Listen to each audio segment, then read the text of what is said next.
অর্থাৎ তোমাদের জন্য সাগরের শিকারকে হালাল করা হয়েছে। সাগর থেকে আমরা মাছ বা অন্যান্য যে কোনো জিনিসই শিকার করি না কেন সেটা খাওয়া, কনজিউম করা, সেটা আমাদের জন্য হালাল।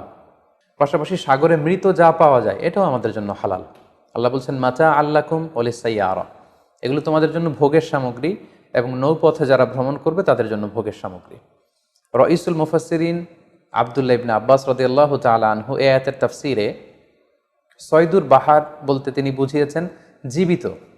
জীবিত তোমরা সাগর থেকে যেটাকে শিকার করো সেটা তোমাদের জন্য খাওয়া জায়েজ। আর ওয়াত আমুহু দ্বারা তিনি উদ্দেশ্য নিয়েছেন মৃত, অর্থাৎ সাগর থেকে প্রাপ্ত যে কোনো প্রাণী জীবিত হোক কিংবা মৃত হোক, যেভাবেই আমরা আহরণ করি না কেন সেটা খাওয়া আমাদের জন্য হালাল। তার মানে সি ফুডের ব্যাপারে কোরআনের দিক নির্দেশনা হচ্ছে সাগর থেকে প্রাপ্ত জলজ যত ধরনের প্রাণী আছে সেটা চাই জীবিত হোক কিংবা মৃত হোক, সেটাকে আল্লাহ তাআলা আমাদের জন্য খাওয়া হালাল করে দিয়েছেন। প্রিয় বোন, এবার